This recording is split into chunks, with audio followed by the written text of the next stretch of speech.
आपण पाहतोय बी न्यूज, सोलापूरकरांचा मनामनातील।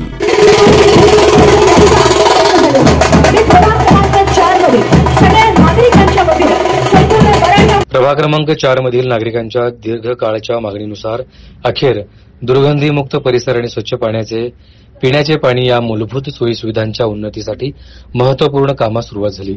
गेल्या 40 वर्षांपासून जीर्ण झालेल्या ड्रेनेज आणि पिण्याच्या पाण्याच्या जुन्या पाईपलाईन बदलण्याच्या मागणीस अखेर यश आलं असून आमदार विजयकुमार देशमुख यांच्या सहकार्याने आणि प्रभागातील भाजप नेते अनंत नेता जाधव यांच्या अथक पाठपुराव्यामुळे तब्बल 2 कोटी रुपयांचा निधी मंजूर करण्यात आला आहे। या कार्यक्रमाचा शुभारंभ शहर उत्तरचे आमदार विजयकुमार देशमुख यांच्या हस्ते झाला। प्रारंभी विकास कामाचा शुभारंभ फलकाचे उद्घाटन आणि कुदळ मारून मान्यवरांच्या हस्ते करण्यात आला। त्यानंतर व्यासपीठावर छत्रपती शिवाजी महाराजांच्या मूर्तीचं पूजन करण्यात आलं। यानंतर अनंत नेता जाधव यांच्या वतीने मान्यवरांचा सत्कार करण्यात आला। भल्या मोठ्या हारने सगळ्यांचे लक्ष वेधून घेतले।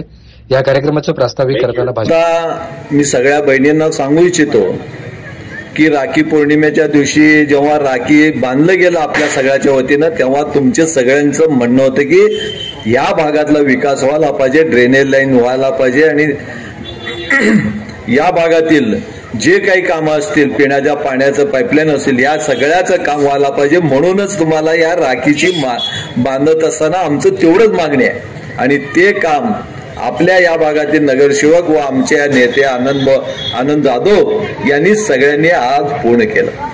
कारण या भागातला गेल्या अनेक वर्षापासून ज्या भारतीय जनता पक्षापाठीमागे आपण राहिलं, भारतीय जनता पक्षाचा एक कार्यकर्ता म्हणून मला 5 वेळा निवडून आणलं आणि या भागातला प्रत्येक वेळी जेव्हा जेव्हा महानगरपालिका असू द्या, जेव्हा लोकसभा असू द्या, आपण दिलेल्या उमेदवाराच्या पाठीमागे तुमचा आशीर्वाद, तुमचं सहकार्य सातत्यानं ठेवत आलो।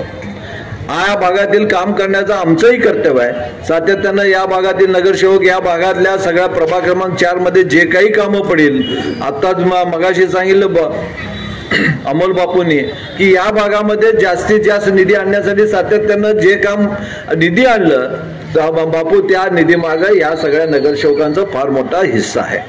कारण आपण बघतो दलित वस्तीमध्ये आपल्याला अण्णाभाऊ साठे वस्ती सुधारामध्ये एवढी मोठी निधी अजित भाऊंच्या संपर्कात राहून आणि एवढ्या मोठ्या प्रमाणात आणलं गेलं की सोलापूर शहरामध्ये आजपर्यंत कधी निधी मिळाला नाही। एवढी मोठी निधी त्या भागातल्या विकासासाठी आणलं आणि इतरही भागामध्ये ज्या काही निधी लागतात ते निधी कमी पडू दिले नाही। या सगळ्याच्या पाठीमागे आपल्या या राज्याचे मुख्यमंत्री आदरणीय देवेंद्र फडणवीस यांचा फार मोठा मोलाचा सहकार आहे।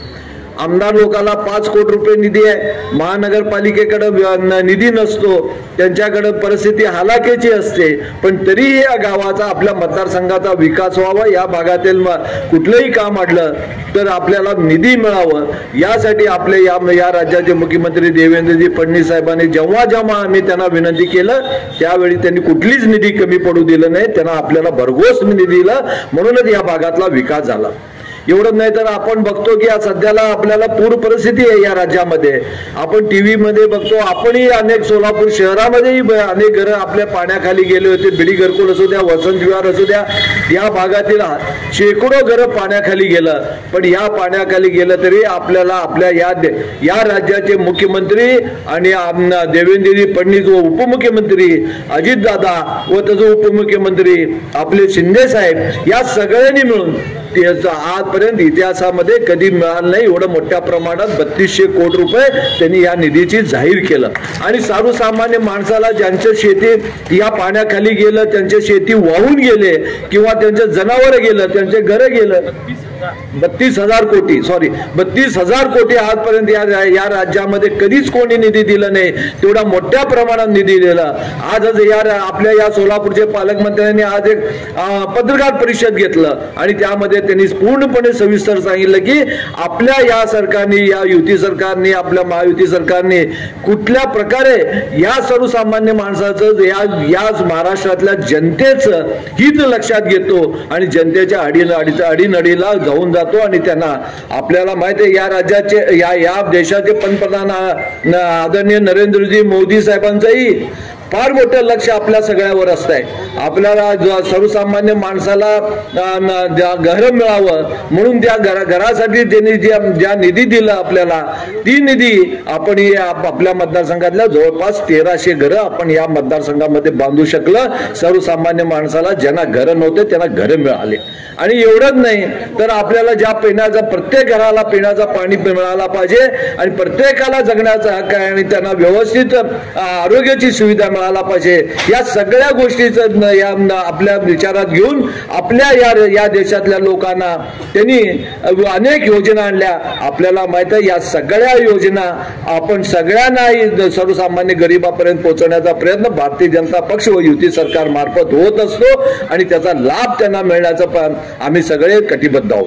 आणि म्हणूनही सांगतो की आजपर्यंत तुम्ही ज्याप्रमाणे आमच्या पाठीमागे तुमची ताकद, तुमचा आशीर्वाद, तुमचं सहकार ठेवलं, यापुढेही आता मगाशी आनंदजी म्हणले की येणारा हा निवडणूक हा कार्यकर्त्याचा निवडणूक आहे. या अगोदरच्या निवडणुका लोकसभेच्या झाल्यात आणि त्यानंतर आमदारकीच्या विधानसभेच्या निवडणुका झाल्या आणि येणाऱ्या निवडणुका या कार्यकर्त्यांच्या निवडणुका आहे. महानगरपालिकेमध्ये आज 3 ते 3.5 वर्ष झालं नगरसेवक नाही आहे, पण आपले नगरसेवक आजही नगरसेवकासारखं काम आपल्या सगळ्यांचं करत असतात. आपण फोन केलं तरी धावून येतात आणि आपल्या काही, आणि जिथं कोणी नाही तिथं आपला आनंद नेता जाधव आहेत आणि त्या सगळ्या कामं करण्यासाठी ते कटिबद्ध आहेत. आणि म्हणूनच आज येणारा निवडणूक ही कार्यकर्त्यांची आहे. आमच्या दोन्ही नेत्यांचं म्हणणं आहे, आपल्या राष्ट्रवादी व शिवसेने त्यांचंही म्हणणं आहे की आपण ज्याप्रमाणे लोकसभा आणि विधानसभा लढवलं यापुढेही तुम्ही आमच्या बरोबरच राहायला पाहिजे. आपण सगळे मिळून लढवायला पाहिजे. जरूर त्याचाही विचार केला जाईल. आणि आपल्याला सगळ्याला सांगू इच्छितो की आपल्याला एक चांगल्या प्रकारे या भागातून ज्यांनी आपलं फक्त निवडणुका लढवलं घरी बसला असं चालणार नाही आहे. या कुठेतरी आपल्याला बदल व्हायला पाहिजे. ज्यांनी सर्वसामान्य माणसाच्या कामासाठी धावून जातो त्यांनाच तिकीट मिळणार आहे. आणि आपल्याला सगळ्याला सांगतो की राजाभाऊंना मी सांगितलेलं आहे, राजाभाऊ काकडेंचंही मला मी बोललेलं आहे की बाबा आपण काहीतरी थोडं बहुत आनंद नेता जाधवांना काही थोडं बहुत या अगोदर जेव्हा महानगरपालिकेवर निवडून गेले होते त्यांना कालावधी कमी मिळालेला आहे. या पुढच्या वेळेमध्ये कालावधीमध्ये आपण 5 वर्षाचा कालावधी त्यांना देऊ.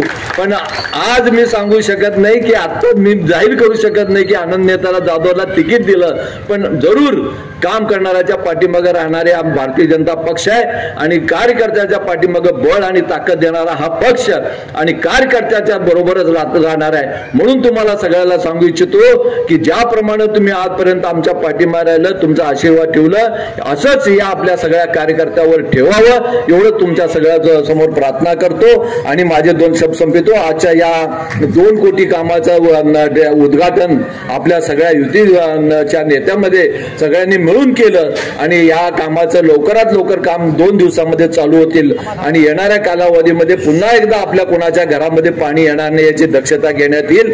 आणि पिण्याचा पाणी हे थोडं आपल्याला ज्या कमी दाबाने येत होतं तेही चांगल्या प्रकारे येईल आणि राहिलेले रस्तेही पूर्ण करण्यात येईल एवढं मी तुम्हाला सगळ्याला शब्द देतो. आणि पुन्हा एकदा मी आनंद नेता जाधव यांचा आभार मानून माझे 2 शब्द पितो. जय हिंद, जय महाराष्ट्र.